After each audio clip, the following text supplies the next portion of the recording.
dentro de lo que es esta clase práctica vamos a trabajar los fármacos de la clasificación que habíamos visto, que los que aumentan la sensibilidad de la insulina, los que aumentan la secreción de insulina y que los que disminuyen, en este caso, la absorción de glucosa.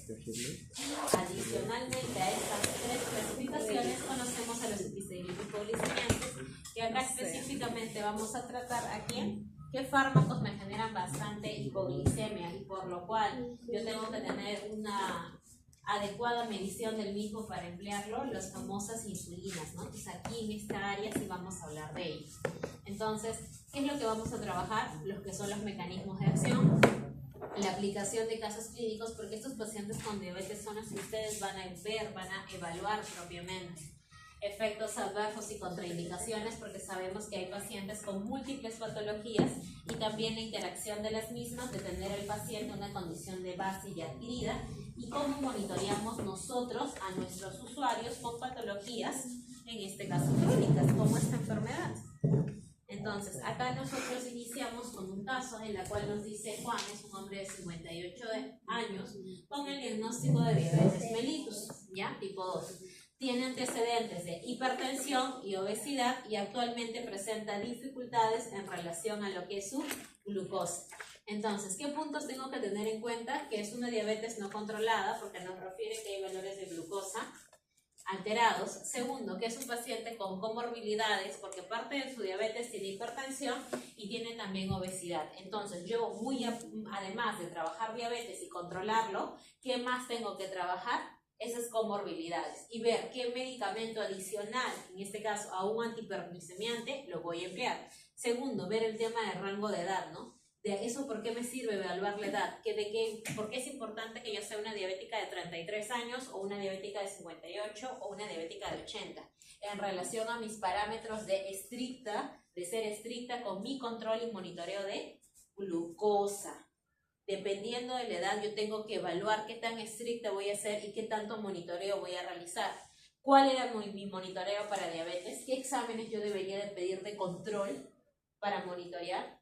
¿Hemoglobina lipídico? La hemoglobina glicosilada, el perfil lipídico, el perfil renal y el perfil hepático. El peso, ¿no? También, ganancia o pérdida. Claro, entonces la ganancia ponderal, que sería parte de las funciones básicas. Entonces, acá, ya teniendo ese esquema respectivo, entonces yo voy a trabajar ¿qué? Lo que es la individualización del tratamiento.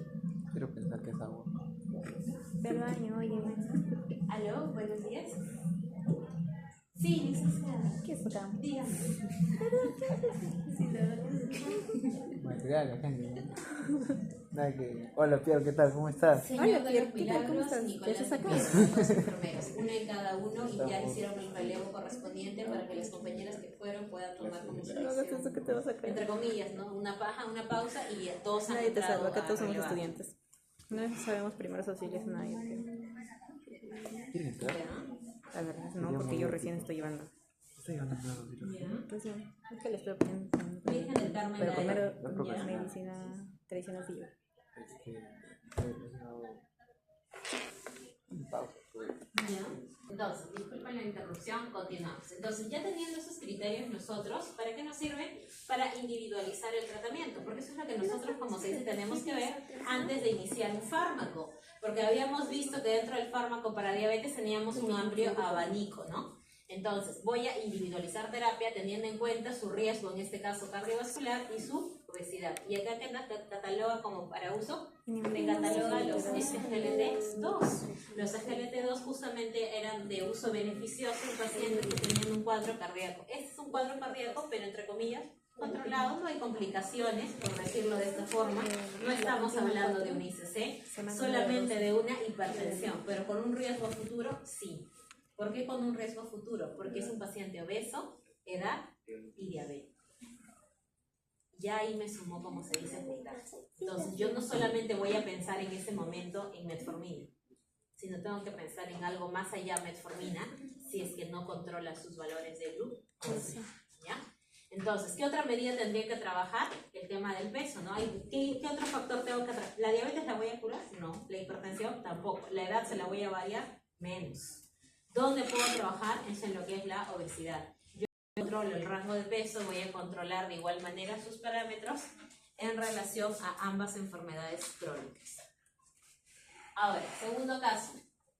Tenemos que durante el seguimiento que se da a Juan, se observa una variabilidad significativa de sus niveles de glucosa en sangre, originando hipoglicemia. Recordemos, como se dice, lo siguiente. En diabetes, si bien es cierto, yo tengo que mantener mis rangos de control de glucosa. ¿Cuáles eran mis rangos de glucosa? En ayunas, ¿hasta cuánto? 130. 130. Y si fuéramos, como se dice, con un límite de flexibilidad en un adulto mayor, lo podríamos manejar hasta un 140, ¿no? Como un límite en adultos mayores, por eso la individualización. Postprandial, pero si yo quiero ser estricto, INE 58, 45 dije, 45, 58, poner como que sí podría ajustarle un 130, porque todavía no va a llegar a ser adulto mayor. Segundo, ya solo me baso en glucosa en ayunas. ¿Qué me dice la además del glucosa en ayunas 130? Postprandial, ¿cuánto es? 180. 180. Ada me dice postprandial 180. ¿Y qué me dice glicosilada? ¿Menor de cuánto? De 7. ¿Ya? Hasta ahí yo me estoy quedando, en 7. Porque si hablamos de perfil lipídico, ¿cuánto debería ser mi LDL? De 70 a 110. ¿Ya? De 70 a 110. Esos valores tienen que manejarlos, sí. Porque ya el siguiente ciclo ustedes hacen hospital. Y en hospital sí les van a preguntar esos detalles. ¿Ya? Entonces, es justamente el tanto preguntarnos hace que lo memoricemos. Ahora, ¿qué ocurre? Ya le dieron un medicamento. Aparentemente, según las líneas que hemos visto en la lámina anterior, le han dado un SGLT2 y le han dado el tema de alimentación para que con ello pueda conllevar, como se dice, su tratamiento. Pero ¿qué ocurre? Hemos ingresado un problema de hipoglicemia. Entonces, ¿qué hacemos? Dentro de las complicaciones de diabetes, nosotros hemos visto que tenemos complicaciones agudas y crónicas. Y dentro de las agudas no solamente está la cetoacidosis y lo que es el famoso coma hiperosmolar, sino también las hipoglicemias, que es parte de nuestras complicaciones. Entonces, ¿cómo podemos nosotros monitorear ese tratamiento? ¿Cómo podemos mejorarlo? ¿Qué nos menciona acá? El tema de controles laboratoriales. ¿Y cómo hacemos ese control laboratorial? A través de nuestro monitoreo de glucosa, un monitoreo rápido. ¿Cuál sería? Los famosos hemoglucotest, ¿no? Exacto. ¿Y cuánto yo hablo de este hipoglicemia? ¿Cuánto es mi punto de corte? 100, 80, 90, Menos de 30, 80. 10. Pero es medio raro, a veces tengo un familiar que no tiene diabetes, pero salió una vez postprandial 600 en ese hemoglucotest. De repente la tirita estaba vencida. Pero hay una posibilidad que esté errado también. ¿Cuándo me debería alarmar con un hemoglucotest, por ejemplo? Cuando un hemoglucotest, su valor de tope te salga, por ejemplo, nunca ha tenido un tema de control y te salga así un 600 o un height, que ellos el height lo toman mayor o igual a 300. Pero no se siente, ¿no? La persona puede estar tranquila y tú le tomas Las personas que tienen mayor o igual a 300 sí sienten un síntoma en común, sienten un cansancio y un adormecimiento medio extraño. Sienten algo raro, pero no saben cómo expresarlo porque todavía llegan, como se dice, esa tolerancia. Pero sí hay cierta molestia. Enmascarada, pero hay. Pero que un hemoglucotest te marca 600, hasta donde hemos podido evaluar, lo que te marcan es high, que es mayor a 300. Pero si te sale ese valor, habría que ver el tema de la tirita, porque ahí sí estaríamos graves. Entonces, regresando a lo que es nuestro casito en relación a lo que es la hipoglicemia, ¿cómo haríamos ese monitoreo? Con nuestras pruebas de glucosa, y entre ellas está nuestro hemoglucotest, y también con nuestra hemoglobina glicosilada, porque eso me ayudaría a mí a ajustar en este caso mi dosis de tratamiento. ¿Y qué tendría que evaluar en este caso? Mi SGLT2. Tendría que evaluar mi SGLT2, porque ¿dónde actúan los SGLT2? Habíamos visto a nivel de lo que era la función renal. ¿Y de qué se encargaban? De lo que era la absorción de glucosa, glucosuria, ¿no? Para que esta glucosa en este caso no pueda absorberse y finalmente sea eliminada. Y específicamente de la nefrona, ¿en qué área trabajaban? En el famoso túbulo contorneado proximal, ¿no? El mayor porcentaje se daba en esa zona y el menor porcentaje en lo que eran las asas de Henle. Entonces, ¿qué tendría que evaluar, como se dice en este paciente?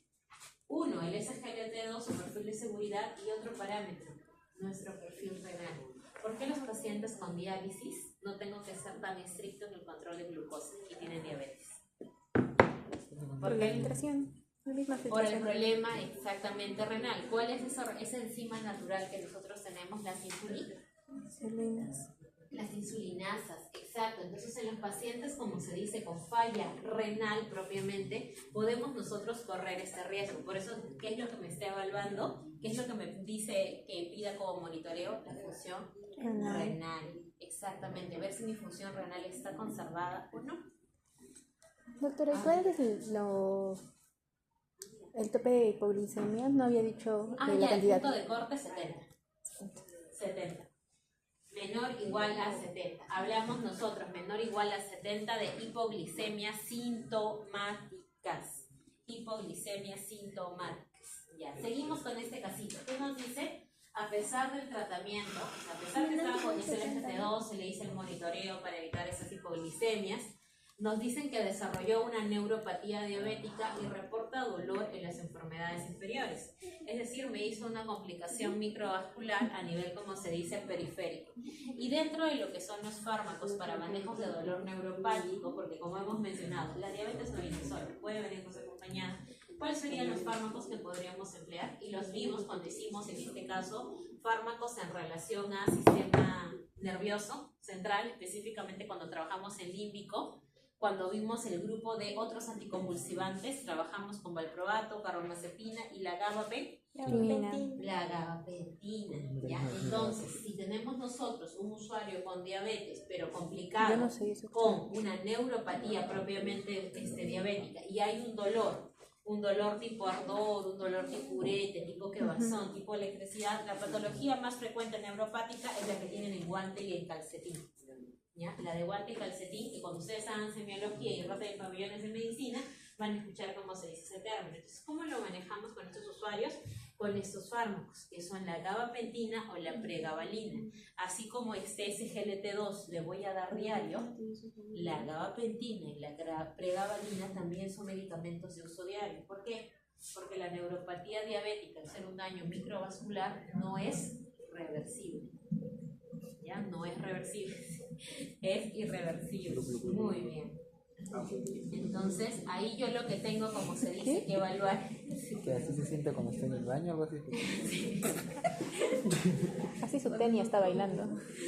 Ya, entonces, no como. Entonces, en base a este caso clínico, nosotros hemos hablado de qué enfermedad, de la diabetes, ¿no? Hemos visto tanto una complicación aguda como la hipoglicemia. Empezamos desde una diabetes no controlada, una complicación aguda que era la hipoglicemia, y luego cerramos ¿en qué? En una complicación crónica. ¿Cuál es la finalidad de ustedes como colegas cuando les llega un diabético? Por estabilizarlo. Estabilizarlo para que no llegue ¿a qué? A una complicación crónica. ¿Por qué tratamos diabetes? ¿Por qué el Estado invierte dinero en diabetes? ¿Por qué ahora quiere que el primer nivel, o sea el 1-4, tenga endocrinólogos? ¿Y por qué antes no? ¿Por qué ahora sí hay metformina y gliclamida? Incluso se está viendo a nivel de petitorios que tengamos el 1-4 insulina y antes no. Porque ahora hay antes había solo enalaprila, en mi época de Cerú, enalapril y captopril era lo máximo. Metformina era un sueño que haya, gliclamida no existía. ¿Qué es eso? Desconocemos rotundamente. Que tengas hemoglucotés en tu puesto de salud de zona rural era un milagro. O tenías el equipo y no tenías tiras, o tenías la tira o no tenías el equipo. Así de simple. Pero ahora sí, es por las complicaciones crónicas, porque son discapacitantes. ¿Recuerdan cuando vieron el esquema de Avisa? El de años perdidos ya. La discapacidad que genera estas enfermedades es alta y que genera qué tipo de atención, más que nada rehabilitadora. Y sabemos que en rehabilitación todavía estamos en qué? El dolor neuropático. Bueno, eso lo entonces, ¿qué te conviene? Controlar realmente estos valores de diabetes e hipertensión para evitarte estas secuelas que son mucho más costosas y difíciles de manejar, porque ahí vas a requerir un equipo diferente. Vas a requerir al de terapia física, vas a requerir al médico de medicina física si es que termina con ese tipo de secuelas. Nosotros tenemos actualmente, por ejemplo, en la zona en la cual estamos, un usuario de 50 años, hipertenso, diabético, que lamentablemente, aparte de hacer el infarto, hizo un ACV. Está con losartán, está con insulina NPH, ha quedado secuelar porque está con tubo de traqueostomía, está con sonda Foley, está con sonda nasogástrica, tiene una fascia que no le permite, como se dice, hablar, pero sí está totalmente conectado en el sentido, le dices por su nombre, en los ojos, te mira, pero no puede. No puede. Avisa. Ajá. Como si puede mover una mano, con esa mano trata de escribir las preguntas que le dan. Se llevan 3 meses en ese estado y que tiene enfermedades de base, hipertensión y diabetes. Tiene 50 años y está en ese pone, me parece, al lado derecho. ¿Ya no hay solución? Estamos en espera de que vengan el área de Padomi para que le hagan rehabilitación y poder poco a poco quitarlo, pero se hace como se dice lo más que se puede decir, pues tiene su tráqueo, su zona nasogástrica, la sonda Foley, son consecuencias de estas enfermedades.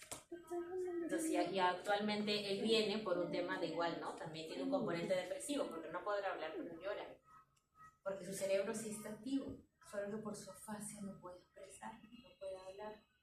¿Y cómo trabajamos eso? Ahí no solamente entra en terapia, ¿cómo trabaja terapia de lenguaje? Si hay una, me parece, no puede quedarse, por decirlo así, con el tono postural bien firme. ¿Qué requiere antes de ello? Terapia física. ¿De dónde sacamos la terapia? El área de psicología quiere contactarse con él, quiere comunicarse con él, ya, él no se escucha.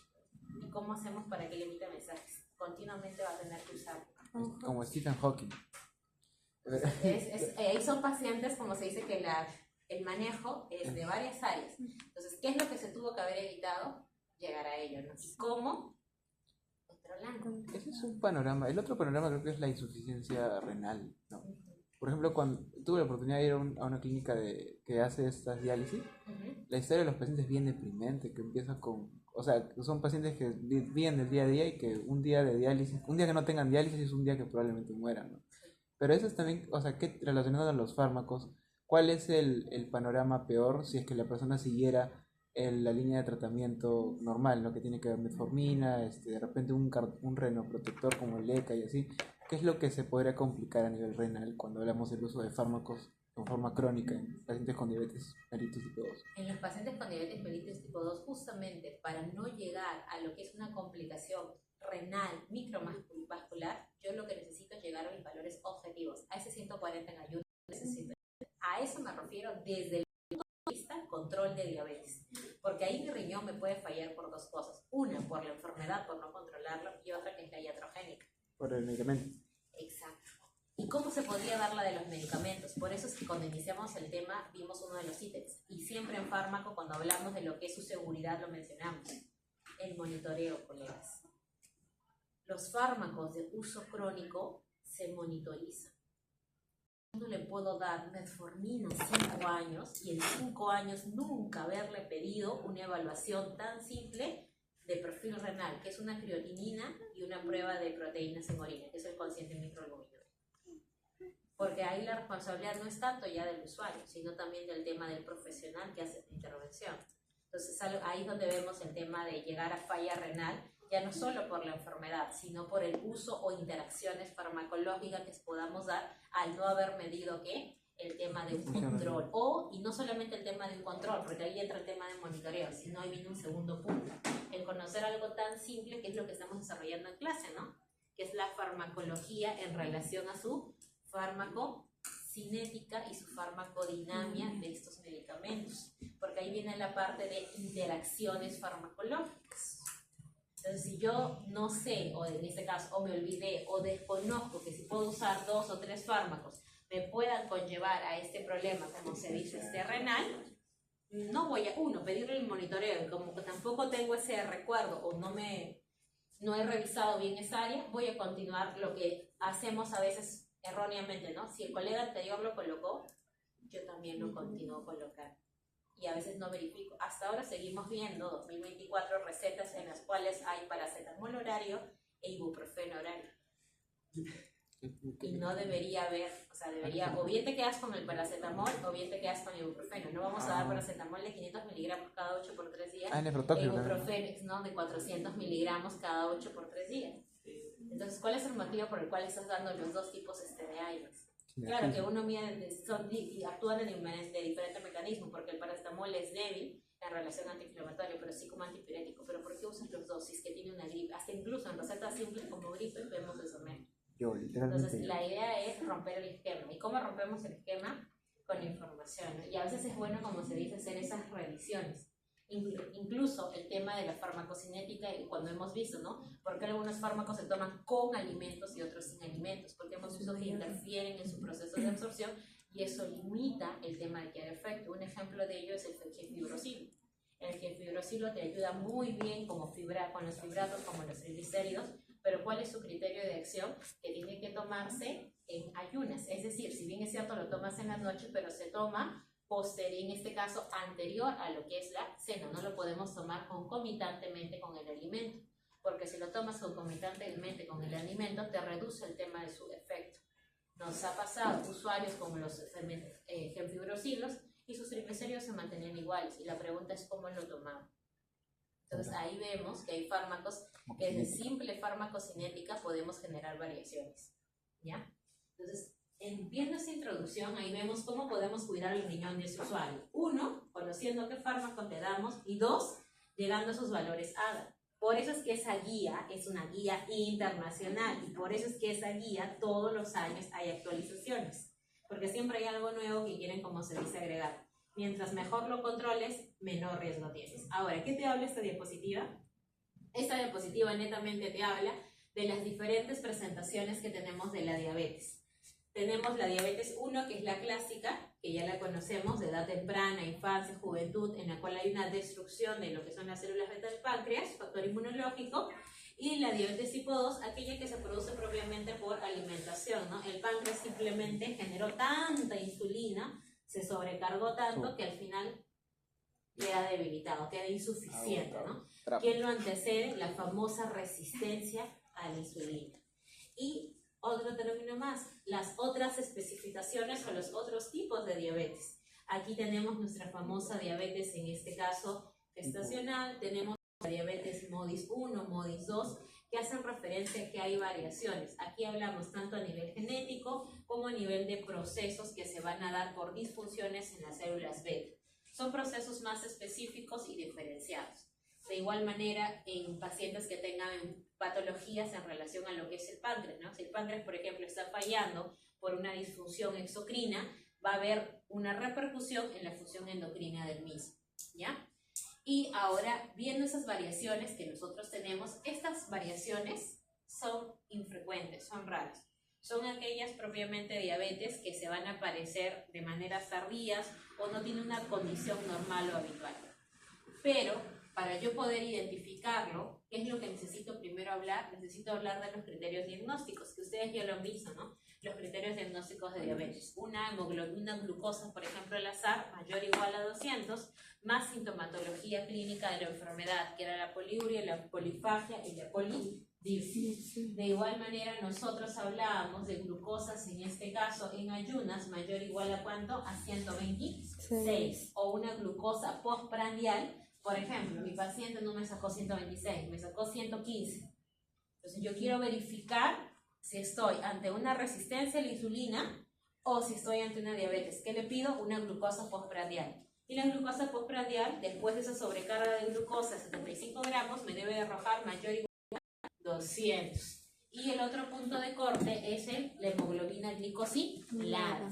Y la glicosilada nos habla que sea mayor o igual a 6.5. ¿Ya? Entonces acá nos habla del efecto de lo que es la insulina.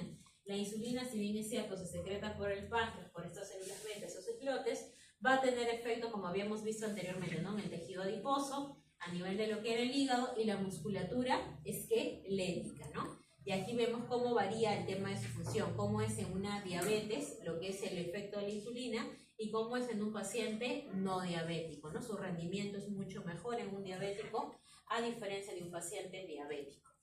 Dentro de lo que es el manejo de diabetes, recordar, siempre se individualiza y no se trabaja solo con el fármaco, sino también con las medidas complementarias. Entre ellas es obligatoriamente el control de peso y la actividad física, ¿ya? Y si hay enfermedades de base, de igual manera el control de las mismas. Normalmente las enfermedades crónicas van más.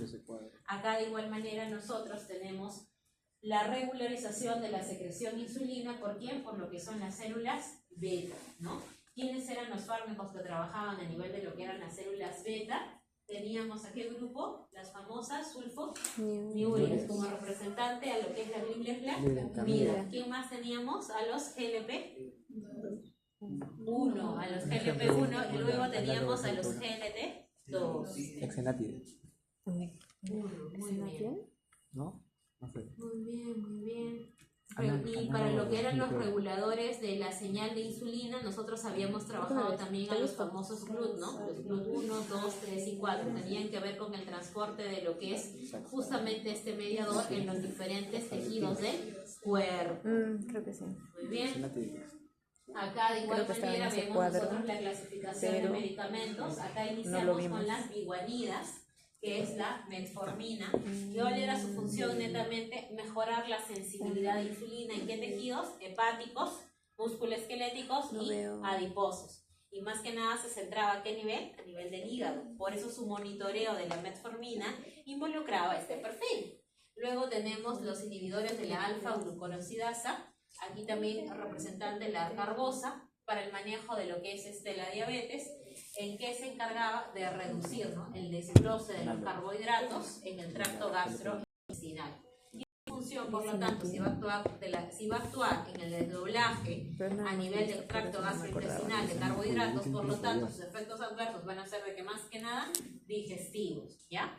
Menciona ahí, ¿no?, lo que son las flatulencias y lo que es disfunciones, en este caso hepáticas, especialmente la elevación de transaminases. Otros medicamentos, los famosos IDP-4, ahí teníamos como representantes a salagliptina, ¿ok? De igual manera, estos medicamentos de los GLP, de los IDP-4, ¿dónde actuaban?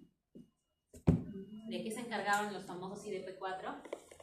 Eran también a nivel intestinal, ¿no? Se encargaban De la absorción, ¿no? de lo que era el mejorar lo que es la absorción de glucosa. ¿Mejorar o inhibir?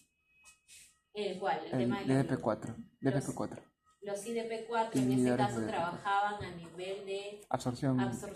claro que la glucosa en este caso se inhiba para que no genere el tema del efecto. Ok. Entonces, luego tenemos nosotros los secretagogos, las sulfoniurias. Aquí a quién tenemos, a la famosa glibleclamida. Además de la glibleclamida, ¿qué más? ¿Dónde actuaba más que nada? A nivel de lo que es el páncreas. Para, en el caso al páncreas, estimularlo a que continúe y pueda continuar liberando en este caso la insulina, ¿no? Haga el mayor esfuerzo posible. ¿Cuál era el problema con la glibleclamida? La hipoglicemia, ¿no? Era la que decíamos, ¿no? Es pequeña, viene de 5 miligramos, a diferencia de la metformina, que viene de 850 miligramos, pero te genera mayor riesgo de hipoglicemia. Por eso, en una población adulta mayor, yo tenía que tener bastante cuidado con ello.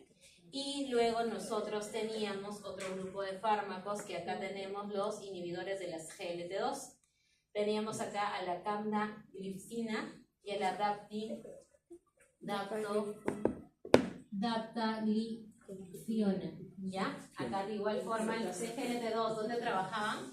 A nivel El túbulo contornado proximal. Ajá, renal, a nivel renal para lo que es el tema de glucosa. Y finalmente hay uno más, secretagogos de no sulfoniurias de la insulina, repaglinida.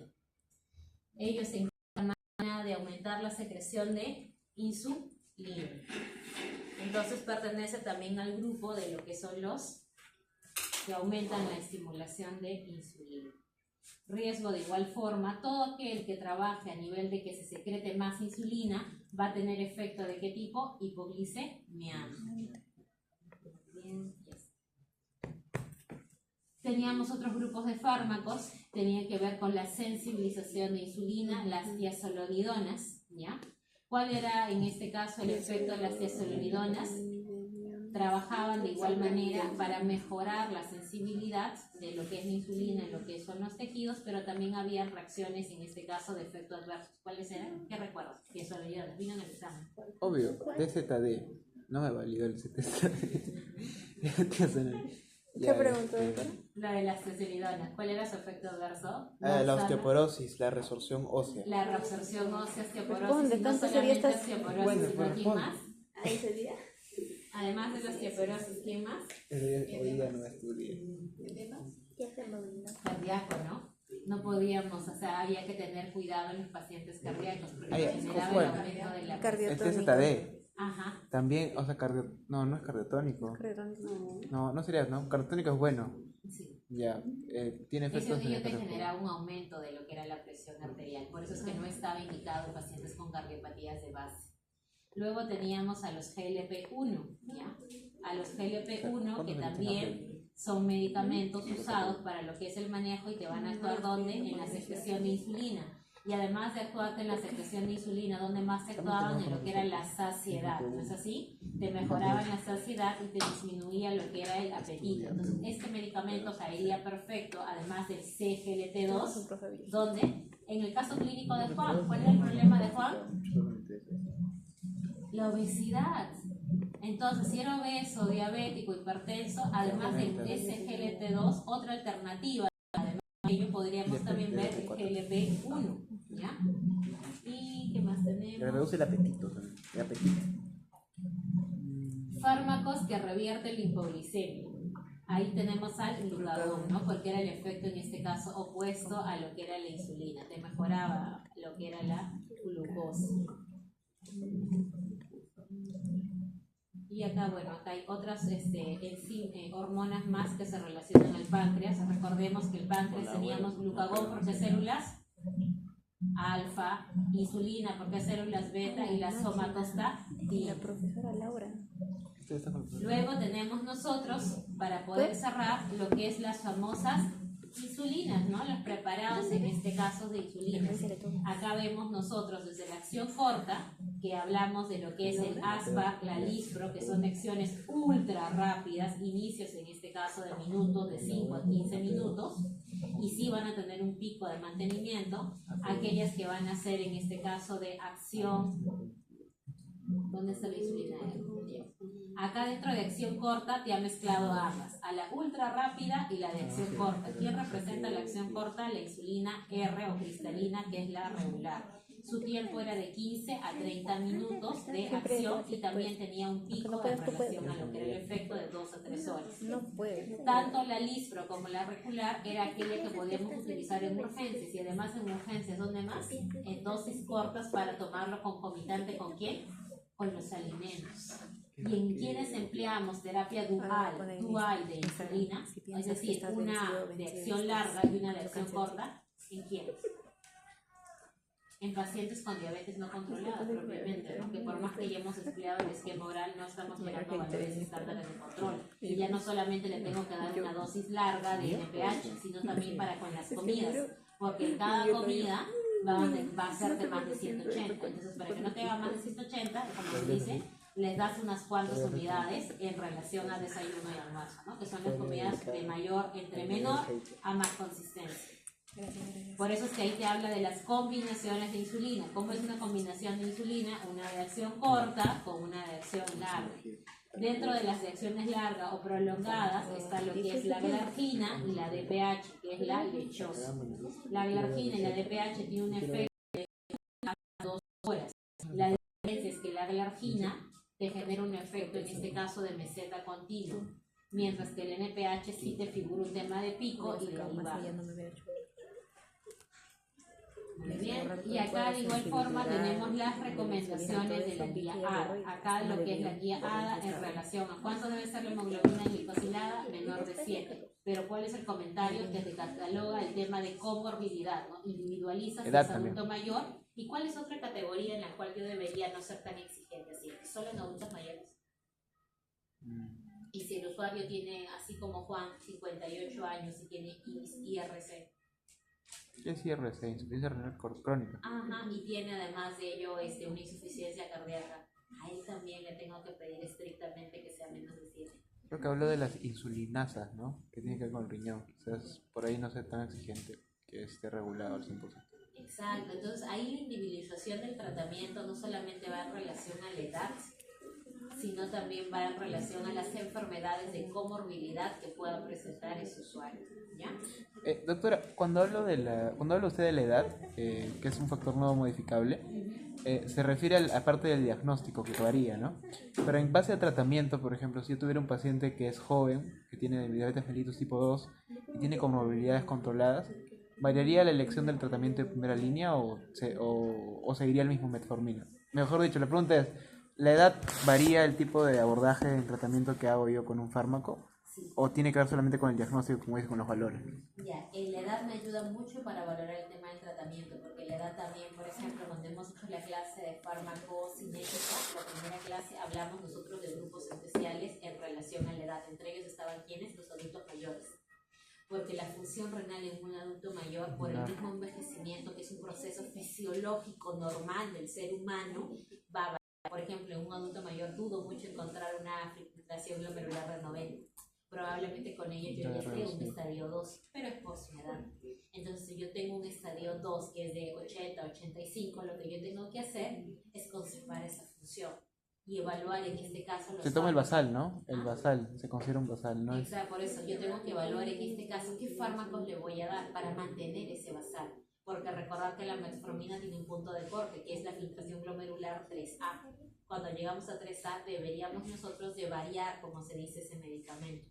Por eso otro fármaco que empleamos de la mano en ellos adultos mayores es la glibenclamida, ¿no? O podríamos emplear uno que también habíamos visto y era bueno en adultos mayores y te cuidaba la función renal.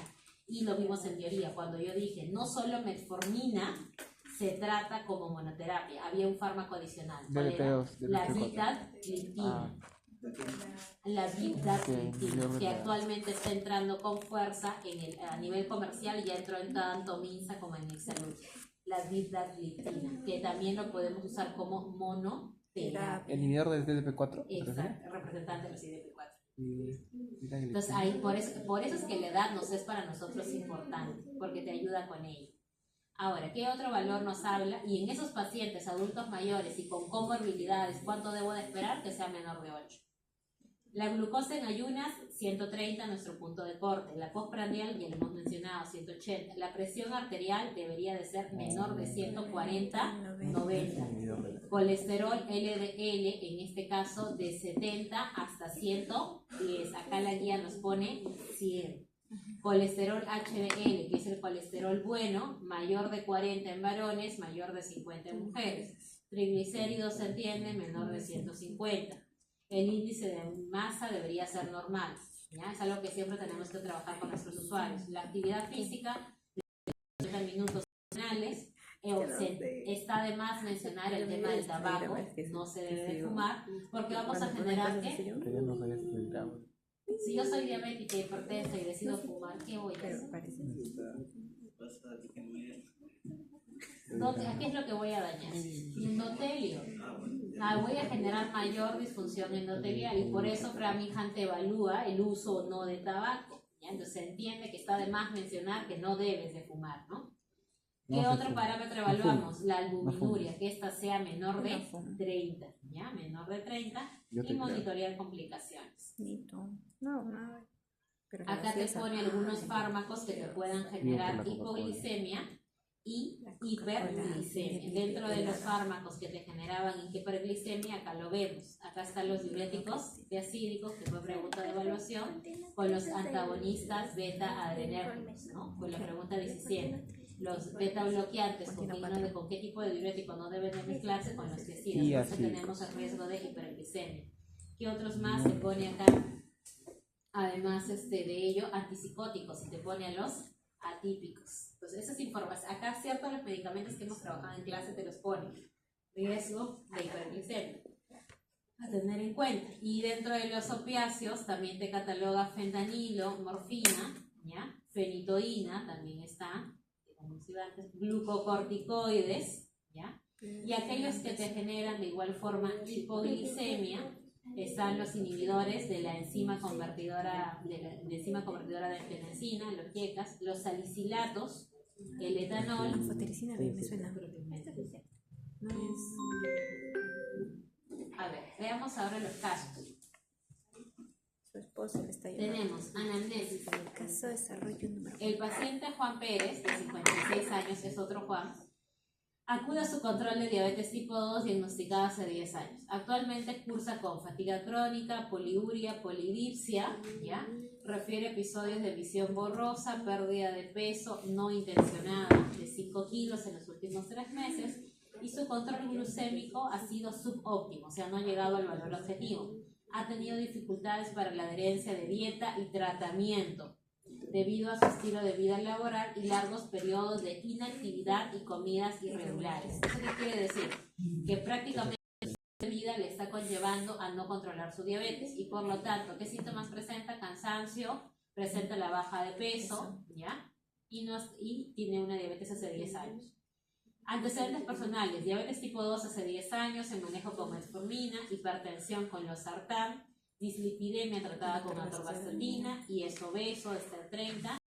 Nefropatía diabética, te pone microalbuminuria, pero no te pone cuánto. ¿Cuánto era mi punto de corte? Es 30. Entonces yo intuyo que tiene más de 30, pero no sé exactamente qué tanto. Y tampoco tengo la filtración glomerular para estadiar la función renal. ¿Cómo se llama esa guía?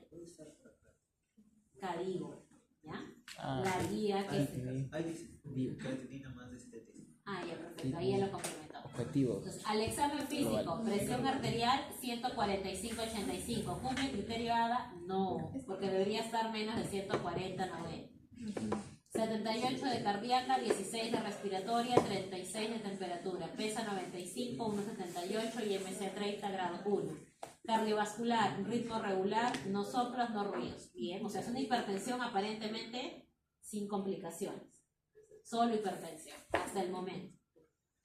Pulmonar, murmullo vesicular, pasa en ambos campos, no estertores. Abdomen, blando, depresible, no viscerovegalia. Extremidades, pulsos periféricos presentes, no edemas, neuropatía periférica leve. ¿Cómo creen que evalúa la neuropatía periférica? La prueba de mono, ¿no? Que es como un lápiz delgado, tiene como una plumilla y con ello evalúan la sensibilidad en cada punto del pie. Eso lo van a ver cuando roten endocrino, es bastante interesante. El martillo viene, creo, ¿no? Y el martillo de reflejos.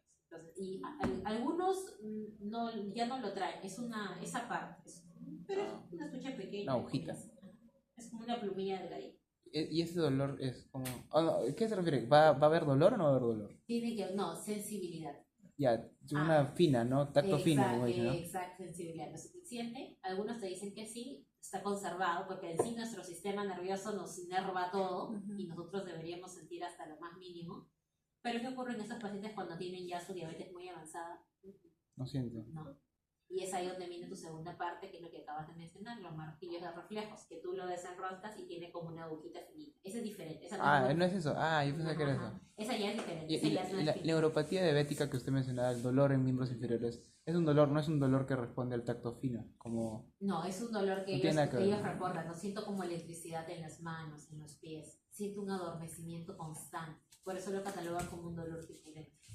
Ya, y no es que acá está mal, sino es que hay dolor que son neuropático. No, sino es un dolor porque los nervios están dañados. Por eso es hiperglicemia. Porque al momento que tú quieres identificar el dolor, supongando que el pie te diga que se le adormece, siente que los dedos, y uno quiere identificarlo, comienza acá, y te dicen, no, pero es que ahí no lo siento mucho, pues ahí te vas dando cuenta de que la sensibilidad no la tiene conservada. Sin embargo, sí tiene ese adormecimiento, pero no te puede definir con el test dónde o en qué puntos del pie es el adormecimiento. Claro. Entonces es ahí donde evaluamos nosotros. Por eso acá que le han encontrado neuropatía periférica leve. Quiere decir que probablemente algunos puntos sí estén vigentes y otros no. Y eso como lo están evaluando, acá no te pone el monofilamento, sino te está pidiendo vibratoria a través de lo que es la sensibilidad vibratoria, con leve disminución de la sensibilidad vibratoria en los pies.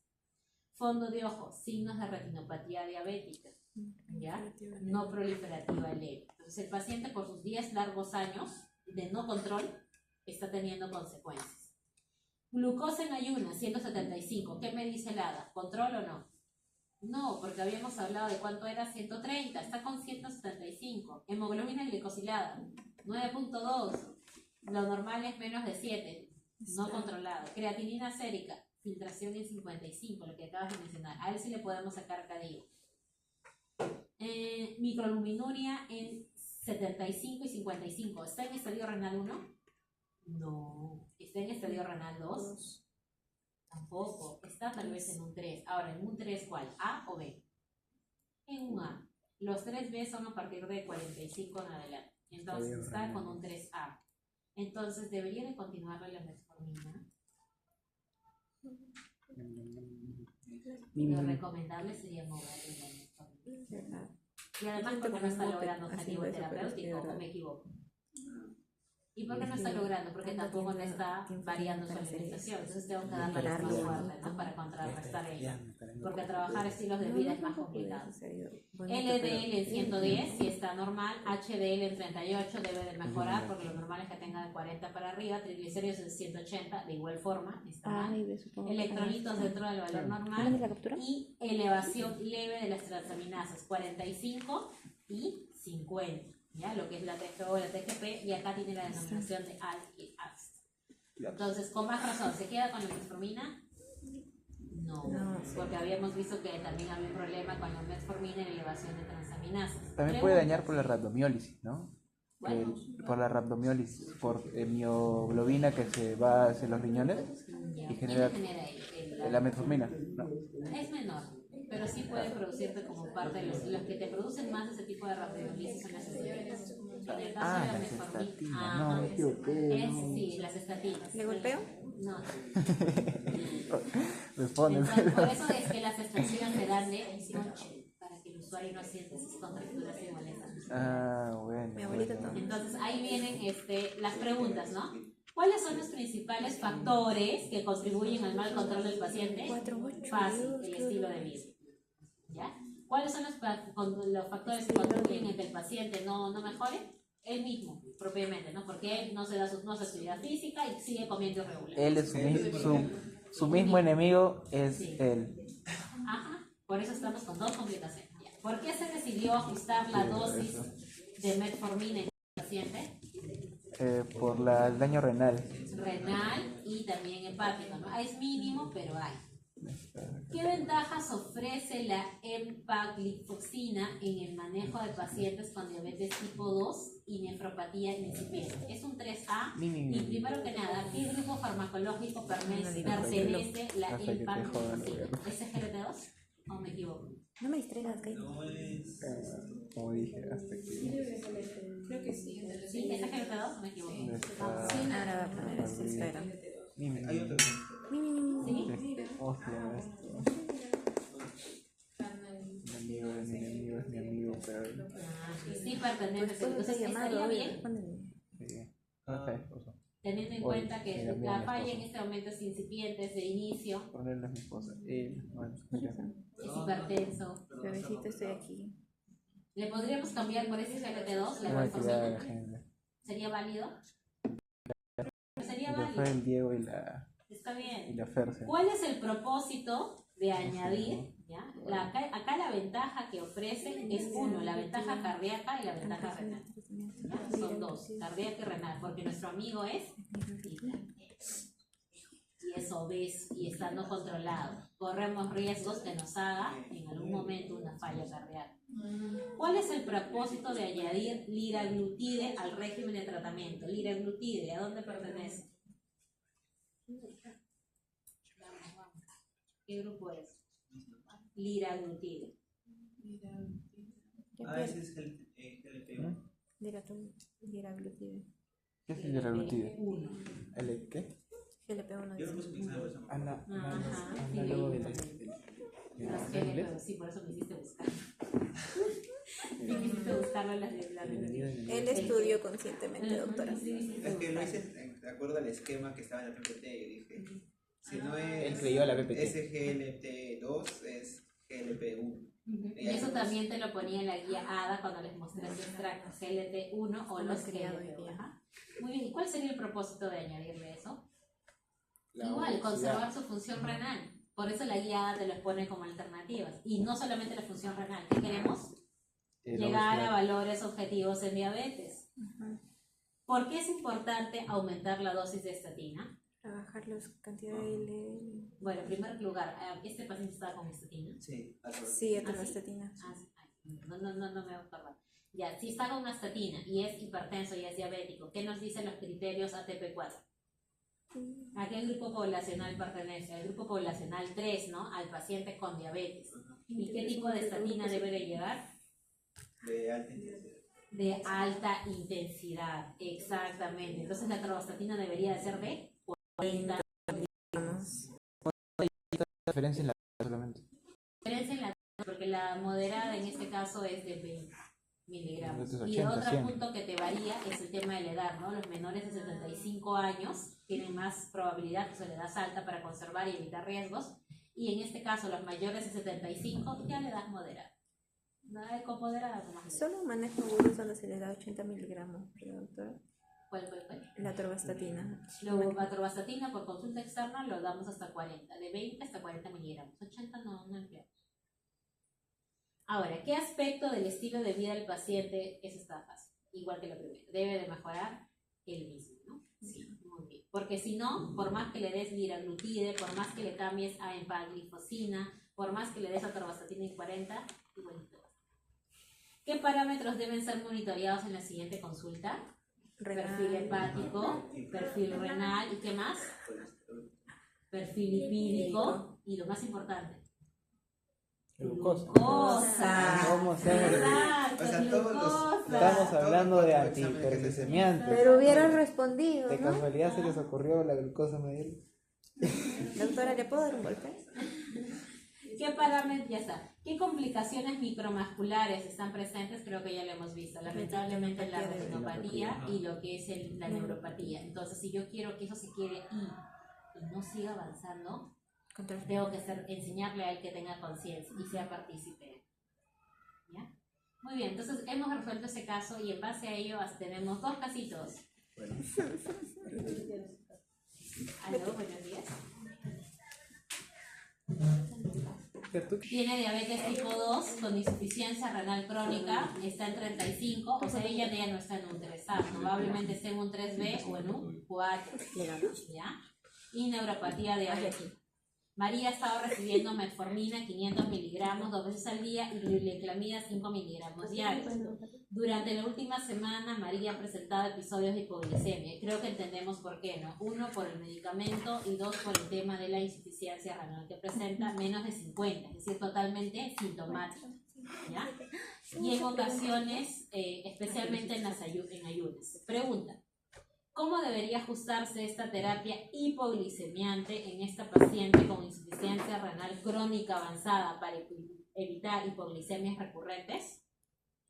¿Considera el cambio de una sulfoniluria a un hipoglicemiante más seguro como el IDP4 linaglitina? Es viable, porque la gliuleclamida tiene alto riesgo de hipoglicemia. La metformina de igual manera, continuarla con este estadio renal sería afectar más este riñón. Lo que podríamos hacer es cambiarlo por un fármaco más seguro y que me pueda preservar y disminuir en este caso ¿qué? La hipoglicemia, porque esas hipoglicemias menores a 50 son sintomáticas, que quiere decir que la paciente va a tener desvanecimientos. ¿Ya? Entonces ya no solamente va a quedar con el me sentí mareada, sino se va a desplomar. ¿Ya? Discuta también lo que habíamos mencionado, ¿no? Discuta la suspensión de metformina y el riesgo de acidosis láctica, de igual forma, y la posible introducción de insulina basal. Podríamos agregar la insulina basal, en mi caso personalmente lo dudo. ¿Por qué? Porque no tengo un valor exacto de glucosa actual. Solamente que hace hipoglicemias menor de 50. Me quedaría con el IDP4 e ir monitoreando. Este es un caso. Ahora, caso 2. Cetoacidosis diabética euglicémica en paciente con inhibidor de la CGLT2. Pedro García, de 59 años, con diabetes tipo 2 y enfermedad coronaria, plan de tratamiento. Pedro ha estado con diabetes con metformina de 1000 miligramos 2 veces al día y dapaglifosina 10 miligramos diarios. Recientemente ingresado a urgencias por náuseas, dolor abdominal y confusión. La glucosa es de 140, pero el análisis de gases arteriales muestra acidosis metabólica, el pH es 7.25 y nivel elevado de cetonas. Por eso es que te habla de una cetosis diabética, pero con glucosa normal, porque una cetoacidosis, ¿cuánto debería ser tu glucosa? Mayor o igual a 300, ¿ya? O mayor o igual a 200. Sin embargo, ¿esta cetoacidosis cursa con una glucosa alta? No. La glucosa está aparentemente bien, sin embargo hay acidosis metabólica y hay cetonas propiamente. ¿Cómo debe de manejarse esta cetoacidosis diabética euglicemia en este paciente? Debemos suprimir estos SGLT2, administrar insulina. ¿Sería adecuado administrar insulina con esta glucosa en 140? No. Y si en caso de ¿Qué tipo de insulina? Ver los riesgos. Líquidos intravenosos, sí. Sí, hidratarlo sí sería adecuado. Poner una hidratación en relación a su cloruro, sí. Monitorear de igual manera las cetonas, porque vemos que están altas en el examen del laboratorio, y evaluar qué tipo de manejo de diabético, de antidiabético le daríamos en este caso para evitar, como se dice, esta complicación. ¿Ya? Caso 3. Hipoglicemia grave inducida por sulfurias en pacientes con hepatopatía crónica. Yo puedo hacerlo. Lamentablemente tiene 70 años. ¿Teníamos más riesgo de hipoglicemia por la edad? Sí. Y aparte de sus 70 años, ¿qué tiene? Cirrosis. ¿Y dónde se metabolizaba? En el hígado. Por eso nos habla, dentro de cirrosis hay una escala de valoración, que es los famosos Child. ¿Ya? Luis está siendo tratado con limepiride, 2 miligramos diarios, y metformina, 850 dosis al día. En las últimas semanas ha presentado episodios de hipoglicemia en la noche, menor de 40, sudoración y confusión. ¿Qué cambios debemos realizar en el tratamiento hipoglicemiante por la cirrosis hepática? Creo que metformina y glimeperide, lo adecuado sería modificar el esquema, porque son de metabolismo hepático. ¿Ya? Considerar la introducción de ¿quién? De un IDP4 o de un GLP-1, ¿ya? O de un GLP-1. ¿Cuál de los dos sería el adecuado para reemplazar y por qué lo optaríamos por ello? Y evaluar la metformina, ¿no? Por la función hepática, que es el Child B, y de igual manera la función renal. Pero acá más que por la función renal, porque no hay valores renales, es por la función hepática. 4. Fractura de osteoporosis asociada a tiazololidones. Tiene 68 años, osteoporosis, fractura vertebral reciente. Han estado tomando pioglitazona, 15 miligramos diarios, y sitagliptina, 5 miligramos diarios para el control de diabetes. Tras su fractura vertebral, se cuestiona el uso de la pioglitazona. ¿Por qué? Porque ella ya tenía osteoporosis de base. Entonces hay que tener en cuenta ello. ¿Cómo debería manejarse el tratamiento hipoglicemiante en esta paciente con alto riesgo? Modificar la tesonolodilona. Discuta la necesidad de suspender la pioglitazona y qué alternativas, en este caso, o IDP4 o CGLT2, para reemplazarlo. ¿Por cuál de los dos lo reemplazaríamos? ¿Y qué medidas de protección emplearíamos para esa osteoporosis? ¿Okay? Para fortalecer esa densidad ósea. Son 4 casitos clínicos que tenemos para desarrollar. Entonces, Profesora, entonces el primero no. De 8 preguntas ya no es. no, ese no, ese lo hemos resuelto. Entonces yo ¿Qué de hecho preguntas? De la mesa 1. Integramos lo aprendido. Los Mesa dos 1, casos. Ya yo la tercera 4. te lo mando de entonces una sí nos vez. podemos repartir lo que son los flashcards. Pásame eso. ¿Que solamente son un grupo de 3? Sí, son un grupo de 3, 2 grupos de 3. Tiene que te falta la PPT. Doctora, ¿nos podría pasar la PPT? Sí, sí, no. ¿De qué fármacos? Porque son 4 familias. Yo ya le pedí, ahora te toca a ti. Yo ya le pedí que se a mitad del ciclo, ya te toca a ti. Ociosa, escríbele al Kevin. De verdad, ya, me está llegando la...